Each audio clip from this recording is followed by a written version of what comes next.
संभल में मजलिस का chairman, can't में मजलिस का उत्तर प्रदेश के लोकल बॉडी के इलेक्शन हुए। मैं मेरठ की सरजमीन की आवाम को नागपुर की सरजमीन से सलाम करता हूं। मजलिस के मेयर के कैंडिडेट को 1,28,000 वोट मिले और हमारे 11 कॉर्पोरेटर मेरठ में कामयाब हुए। 11 कॉर्पोरेटर हमारे कामयाब हुए। 100 से ज्यादा कॉर्पोरेटर उत्तर प्रदेश पर मजलिस के कामयाब हुए। क्यों हुए? क्योंकि उत्तर प्रदेश की चुनाव में मैं उत्तर प्रदेश के मुसलमानों से पुकार कर कह रहा था कि तुम बीजेपी को नहीं हरा पाओगे, तुम अखिलेश को वोट दे रहे हो, मत दो, मजलिस को दो। अपने 2-3 नेता को पैदा कर लो जो तुम्हारी आवाज को उत्तर प्रदेश की विधानसभा में, असेंबली में उठाएंगे। मगर सबने कहा ओवैसी साहब मजबूरी है। मैंने कहा इतनी मजबूरी तो नहीं है कि तुम अपनों को छोड़कर दूसरों को वोट दोगे। दो तुम्हारा इख्तियार है, मगर तुम्हारा नुकसान होगा, तुम नहीं रोक पाओगे। अब उत्तर प्रदेश की आवाम में एक तब्दीली आ रही है इंशाअल्लाह। उनको बात समझ में आ रही कि जो दीवाना पुकार कर कह रहा था, जिसकी गाड़ी पर 6 गोलियां बरसाई गई, उसके बाद भी हमारे दरमियान में खड़ा था। आज उत्तर प्रदेश की आवाम तब्दीली पैदा कर रही है। वो तब्दीली आपको पैदा करना है। मेरी गाड़ी पर 6 गोलियां चलाई गई, अल्हम्दुलिल्लाह अल्लाह ने नबी करीम सल्लल्लाहु अलैहि वसल्लम के सदक़े में मुझे बचा लिया। आपकी दुआएं थी। मैंने मौत को करीब से देखा, मगर अल्हम्दुलिल्लाह अल्लाह ने मेरे दिल में खौफ को पैदा होने नहीं दिया। मैं दूसरे दिन से दोबारा उत्तर प्रदेश में गया और वोट के लिए अपील करता रहा, क्योंकि मुझे मालूम कि एक ना एक दिन मुझे जाना है। कम से कम जब जाऊंगा तो ये तो तशनगी नहीं रहेगी कि मैं इनसे डर कर गया या इनके सामने झुक कर गया या मैं आरएसएस के दफ्तर पर जाकर मिलकर आया। कम से कम इतनी तो ये तसल्ली रहेगी कि हाँ, मेरे आमाल खराब जरूर है, मगर जब अल्लाह के सामने खड़े रहूंगा तो रब्बे करीम के सामने मुझे उसका फजल और करम ही जन्नत में जाएगा। मगर मेरे दिल में यह मलाल तो नहीं होगा कि मैंने जालिमों से समझौता कर लिया था, मैंने मजलूमों की आवाज नहीं उठाई थी। मैं इलेक्शन हारने से नहीं डरता हूं, मैं सिर्फ अल्लाह से डरने वाला हूं। डर नाम की चीज ओवैसी के करीब आ नहीं सकती इंशाअल्लाह ताला, मगर जिद्दोजहद करना, लड़ना, आपको मनाना, आपसे लड़ना, आपके नागपुर के घर पर जाकर आपका हाथ पकड़कर, आपके पेट में मुंडी डालकर, आपके पैरों को पकड़कर बोल सकता हूं कि भाई अपनी लीडरशिप को पैदा करो, क्योंकि वो घर तुम्हारा जरूर है, उस घर पर मेरा भी हक है। जिस घर में हय्या अलल सलाह हय्या अलल फलाह की सदाएं दी जाती हैं, जिस घर में सज्जे अल्लाह की बारगाह में किए जाते हैं, जिस घर में अल्लाह के कलाम की तिलावत होती, जिस घर में हिजाब पहना जाता, वो मेरा घर है, वो मेरा घर है, रहेगा मेरा घर। मेरे अजीज दोस्तों और बुजुर्गों, इसीलिए आपसे अपील कर रहा हूं, इसीलिए आपसे अपील कर रहा हूं कि मुत्तहिद हो जाइए। पार्लियामेंट का चुनाव आएगा तो लाहे-अमल दूसरा होगा, असेंबली का चुनाव आएगा तो लाहे-अमल मजलिस का होगा, जब बल्दिया का इलेक्शन आएगा तो आप ही को कामयाब करना है सबको। जब ऑपरेटर कामयाब हो सकते हैं तो नागपुर में 11 हो सकते हैं, इंशाअल्लाह जरूर हो सकते हैं मेरे भाई, बशर्ते कि आप मुत्तहिद रहें।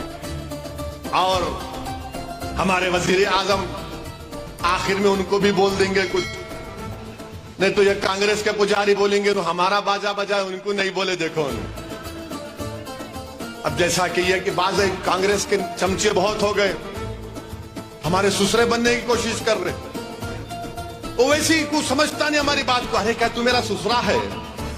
मैं अपनी ससुरे की बात नहीं सुनता हूं, सिर्फ बीवी की सुनता हूं, क्योंकि आप सब सुनते हैं, मैं भी सुनता हूं। घर को गए तो भड़काऊ भाषण नहीं दे सकते, घर में खाली नीचे मुंडी डाल के जी जी, इन्होंने हमारे ससुरे बन रहे, हमारे को मशवरा दे रहे।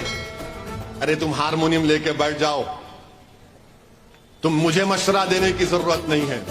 मुझे ये बताओ मोदी को कामयाब किसने किया? अरे मोदी की हुकूमत में सबसे ज्यादा नुकसान अगर किसी को हुआ तो अल्पसंख्यक समाज को हुआ। 9 साल में दलितों को नुकसान हुआ है। किसको लव जिहाद के नाम पर मारा और पीटा जाता है, किसको तब्दीली मजहब के नाम पर पीटा जाता है, किसको गोश्त के नाम पर मारा जाता है, इसको सिटीजनशिप छीनने के लिए CAA का कानून कौन बनाता है? कौन बनाता है बताओ मेरे भाई? सबसे ज्यादा तो यही हो रहा है। UAPA का कानून बनाया गया, अमित शाह ने बनाया। उस कानून में अगर जेलों में सड़ रहे तो सबसे ज्यादा दलित, आदिवासी और मुसलमान।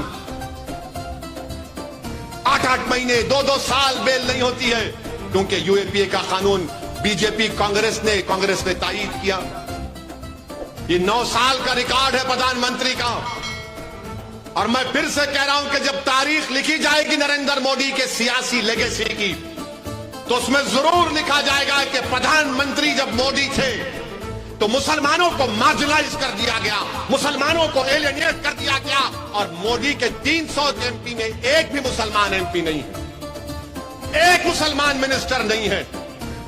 हिजाब के खिलाफ कानून बनाती है बीजेपी जब मोदी वजीर आजम होते हैं।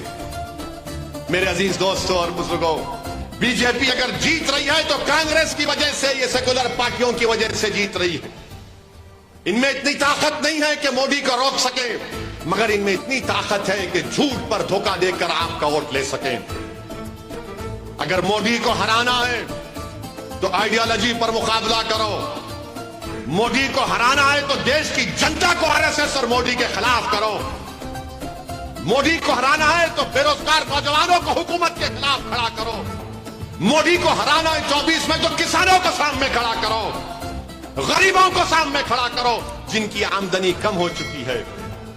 अगर आज एक मजदूर 100 रुपये कमाता था तो आज सिर्फ 50 रुपये कमा रहा है। और एक अमीर अगर आज 100 रुपये कमा रहा था तो आज 120 रुपये कमा रहा है। मगर ये लोग मोदी से मुकाबला करना नहीं जानते। ये कहना चाहते हैं कि सबसे बड़ा हिंदुत्व का नेता कौन। इसीलिए महाराष्ट्र में आप देख रहे कि कांग्रेस और शरद पवार मिलकर उद्धव ठाकरे को मुख्यमंत्री बनाना चाहते हैं, जिसने विधानसभा में खड़े होकर कहा था कि हां, हमने बाबरी मस्जिद को शहीद किया था। जब तुम ये कहोगे और इसको मुख्यमंत्री बनाना चाहोगे तो फिर मोदी को कहां रोक पाओगे। मेरे अजीज दोस्तों और बुजुर्गों, मेरी आप सदैवन गुजारिश ये है कि आप मजलिस इत्तेहादुल मुस्लिमीन को मजबूत करिए।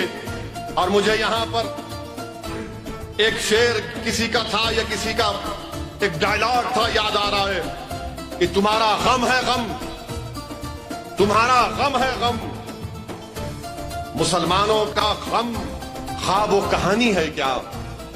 तुम्हारा गम है गम, मुसलमानों का गम ख्वाब और कहानी है क्या। तुम्हारा खून है खून, हमारा खून पानी है क्या। वाखिर दावन अल्हम्दुलिल्लाह रब्बिल आलमीन। आपका बेहद शुक्रिया। आप आए, मजलिस को मजबूत करिए। अल्हम्दुलिल्लाह रब्बिल आलमीन।